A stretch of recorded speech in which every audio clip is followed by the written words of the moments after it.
Estamos de volta aqui no Viver Ciência com o João de Mello Maricato e o Dalton Lopes Martins. Os dois são doutores em Ciência da Informação e professores da UFG. Estamos falando de uma pesquisa que tem o objetivo de ampliar o sistema de pós-graduação das universidades públicas em Goiás, a partir do quadro de professores e de suas respectivas produções científicas. O que são indicadores cientométricos e como eles podem ser aplicados em diversas áreas? Acompanhe a nossa reportagem. Os indicadores utilizados na pesquisa têm como função medir os fenômenos sociais da ciência e traduzir em números a produção científica e as publicações dos envolvidos. São aspectos quantitativos que permitem a divulgação do que está sendo pesquisado de forma geral. Os indicadores de input é aquilo que a gente chama de indicadores de fomento. Então, são indicadores que permitem fazer investimentos no sistema. Então, ele tem esse nome input porque é entrada de dados. Então, são indicadores que vão dizer do número de bolsas que são criadas, de mestrado, de doutorado, o número de vagas que se abrem em curso, o número de professores contratados, o número de projetos de pesquisa financiados. Então, é aquilo que está sendo investido. O output são os indicadores de resultado. Então, são aqueles indicadores que vão me mostrar, uma vez que eu investi essa quantidade de recursos, o que foi produzido. Então, a quantidade de artigos publicados, a quantidade de patentes obtidas, a quantidade de prêmios que foram conseguidos, de artigos publicados em revistas internacionais. O Currículo Lattes é uma plataforma na internet em que o pesquisador publica suas ações de produção científica. Esse sistema facilita a busca por dados que servem de base para uma análise mais aprofundada do cenário científico no Brasil e no mundo. A partir disso, a pesquisa procura identificar quais são as carências e propostas para o fomento na produção de áreas que ainda são deficientes entre as instituições. Aí nós vamos conseguir entender qual é a produção científica que está sendo desenvolvida numa área do conhecimento ou em várias áreas. Então, por exemplo, uma questão super importante que surge daí, a internacionalização da pesquisa. Então, a gente avalia a quantidade de artigos que são, por exemplo, publicados no exterior e no Brasil, em revistas científicas brasileiras. Isso permite avaliar o desenvolvimento da ciência brasileira e entendendo que é um desejo nosso ser lido no exterior. Então, quanto mais a gente avança na produção científica internacional, mais a ciência brasileira passa a ser reconhecida lá fora. A gente continua o nosso bate-papo. Professor João, quando surgiu a avaliação por meio de indicadores quantitativos de produção científica usada hoje pela CAPES e como vocês fazem essa análise?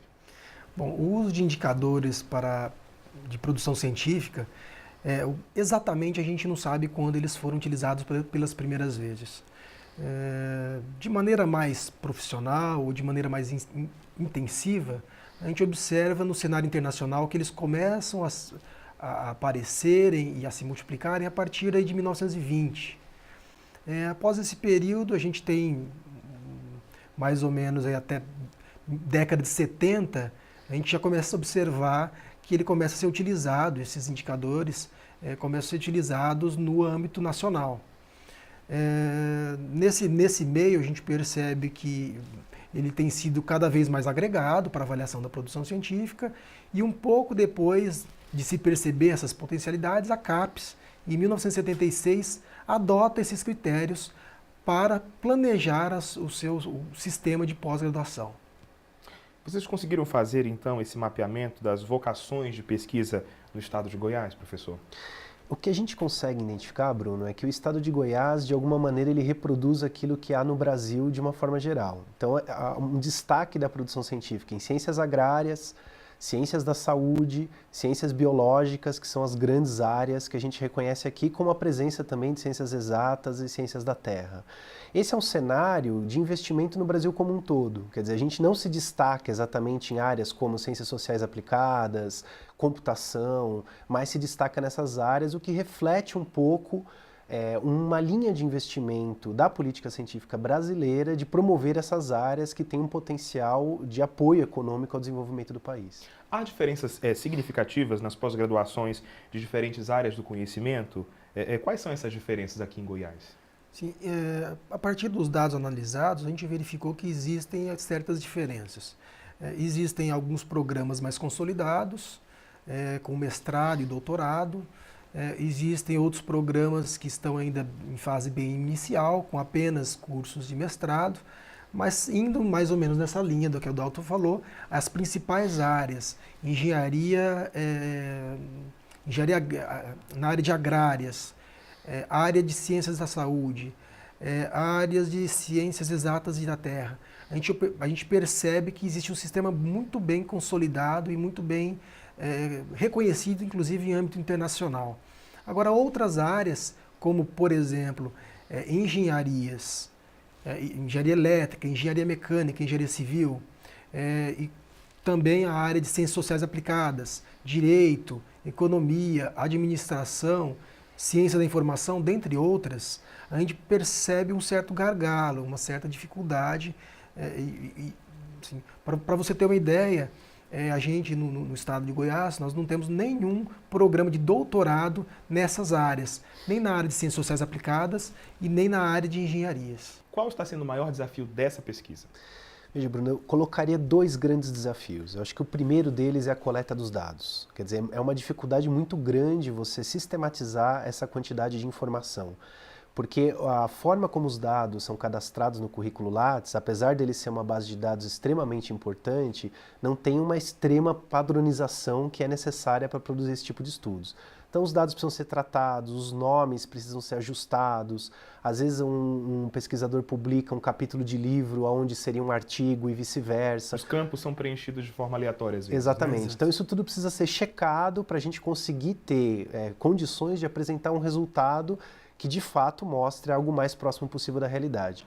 O segundo desafio que nós estamos trabalhando nesse momento é a consolidação da metodologia de pesquisa para apresentar os resultados. Então a gente tem utilizado métodos de estatística multivariada, análise de redes sociais, para poder criar visualizações que sejam de fácil entendimento e relevantes para as pessoas que forem analisar os resultados daquilo que a gente está produzindo. Alguma surpresa ao longo desse caminho?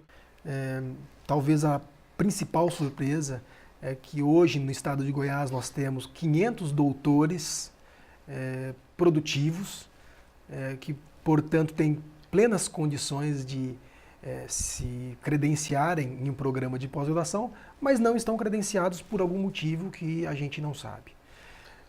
Então a gente tem esses 500 pesquisadores que a gente precisa investigar um pouco melhor, a gente tem outros trabalhos, outras vertentes, tentando entender um pouco melhor por que não estão credenciados. Nós vamos para um rápido intervalo, mas já já a gente continua. Daqui a pouco vamos ter a participação de um especialista conosco e você vai saber como iniciar pesquisa relacionada à informação na UFG. A pesquisa acadêmica é a pesquisa que é feita dentro da universidade. O primeiro pressuposto da pesquisa acadêmica é de que o processo de decisão de o que vai se pesquisar, o objeto da pesquisa, o tema, a área do conhecimento, ela é de livre arbítrio dos docentes, pesquisadores daquela instituição. Então, o primeiro pressuposto da pesquisa acadêmica. O segundo pressuposto da pesquisa acadêmica é de que ela é a produção de um conhecimento para a totalidade da população. Se imagina, por exemplo, que a pesquisa feita na Universidade Federal de Goiás atenda aos interesses da população, primeiro do estado de Goiás, depois do Brasil, e não a interesses econômicos propriamente ditos. Então, a pesquisa acadêmica é aquela pesquisa que é feita dentro do espaço de liberdade de escolha de assuntos, temas, métodos próprios da academia.